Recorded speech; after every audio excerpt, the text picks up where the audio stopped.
আসসালামু আলাইকুম। Sky by presents goal of the day তে সকলকে আমন্ত্রণ। আলভারেজের গোলটা মূলত হয়েছে স্কালোনির মাস্টার ট্যাকটিক্স এর জন্য। যে ট্যাকটিক্সটা আসলে ৪ জন ফরওয়ার্ড খেলানো। মিডফিল্ডারদেরকে বসিয়ে ৪ জন ফরওয়ার্ড খেলিয়ে এটাকে বলা হয় ট্যাকটিক্যাল পরিভাষায় বক্স ওভারলোডিং। প্রায় পেপ গার্দিওলা ম্যানচেস্টার সিটিতে এই কাজটা করতেন, এই বক্স ওভারলোডিং এর জায়গাটা। সেটা লিওনেল স্কালোনিও করেছেন এই ম্যাচের মোমেন্টাম আনার প্রেক্ষিতে। অনেকের মাথার উপর দিয়ে আসলে ট্যাকটিক্সটা গেছে। অনেকে চিন্তা করছিলেন যে লোপেসকে হঠাৎ করে কেন নামানো হলো সেই জায়গাটা প্যারেডেসকে বসিয়ে, আবার লাউতারো মার্টিনেজকে ডিপলের জায়গায় নামানো হলো, কেন মিডফিল্ডার বসিয়ে আসলে এই জায়গাটা স্ট্রাইকার নামানো হচ্ছে বা ফরওয়ার্ড নামানো হচ্ছে, এবং পরবর্তীতে ৪ জন ফরওয়ার্ড মিলে খেলছেন আলভারেজ, মেসি, লাউতারো মার্টিনেজ এবং লোপেজ। এইটা অনেকের মাথার উপর দিয়ে যাচ্ছিল। এটাই ছিল স্কালোনির মাস্টার স্ট্রোক। এই বক্স ওভারলোডিংটা করার কারণেই কিন্তু আলভারেজ একটা ফ্রি স্পেস পেয়েছিলেন এবং সেই ফ্রি স্পেসটা পেয়ে তিনি গোলটা দিয়েছেন।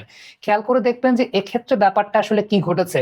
লোপেজ কিন্তু বলটাকে সেন্ট্রালি রিসিভ করে সেটাকে আবার সাইডে নিয়ে গিয়ে ২ জন ৩ জনকে তার দিকে ড্র্যাগ ইন করেছেন। আফটার দ্যাট আলভারেজের জন্য কিন্তু একটা ফাঁকা স্পেস ক্রিয়েট হয়েছে, যেখান থেকে আলভারেজ আসলে গোলটা দিয়েছেন। মূলত স্কালোনির এই ট্যাকটিক্সের পেছনে সবচাইতে উল্লেখযোগ্য কারণটা ছিল যে সুইজারল্যান্ড ১০ জনের দলে পরিণত হয়েছিল এবং ১০ জনের দলে পরিণত হওয়ার পর তারা কিন্তু ওই জায়গাটা পুরোপুরি লো ব্লকে চলে যাচ্ছিল, এবং এই লো ব্লকটা ভাঙার জন্যই কিন্তু এই বক্স ওভারলোডিংটা প্রয়োজন ছিল। এই বক্স ওভারলোডিংটার কারণে সুইজারল্যান্ডের ডিফেন্ডাররা কনফিউশনে ভোগাটা, এবং সেখানে একজন না একজন তো আসলে ফ্রি স্পেসে থাকবেনই।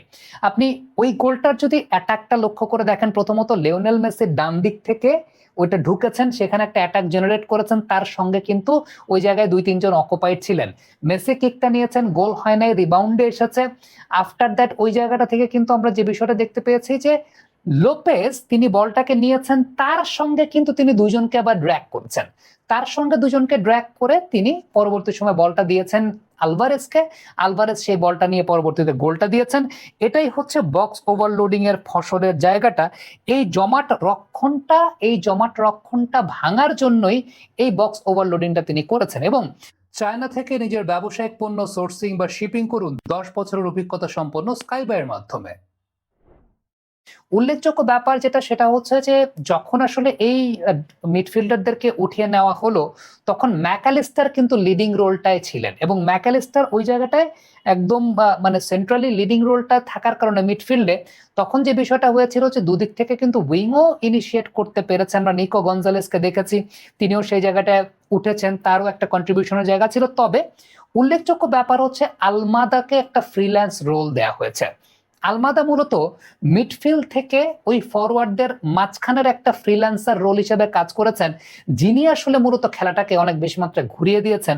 এবং আলমাদার এই কথাগুলো আসলে পরিসংখ্যানের পাতায় লেখা থাকবে না, কিন্তু আলমাদা এই ম্যাচে ২৭টা পাস দিয়েছেন, ২৭টা অ্যাকুরেট পাস দিয়েছেন। অপোনেন্টের বক্সে তিনি ৭টা টাচ নিয়েছেন। এবং উল্লেখযোগ্য ব্যাপার ছিল ৯৩ নম্বর মিনিটে খুব সম্ভবত 1-to-1 খুব দ্রুত পাসিং এর মধ্যে আলভারেজের সঙ্গে তিনি 1-to-1 করে মোটামুটি তাদের ডিফেন্সটাকে পুরোপুরি ভেঙে দিয়েছেন। এবং এই জায়গাটায় এই যে ফ্রন্টালি ৪ জনের একটা ওভারলোডিং বক্সে, সেই সঙ্গে আলমাদার একটা ফ্রিল্যান্স রোল, এই সবকিছুর কম্বিনেশনে আর্জেন্টিনা পরবর্তী সময়ে কিন্তু ২টো গোল পেয়েছে।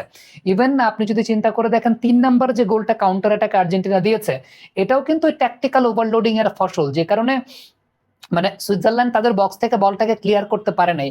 আলমাদার রোলটাকে এই ম্যাচে আমি আসলে খুবই গুরুত্বপূর্ণ হিসেবে ধরতে চাই।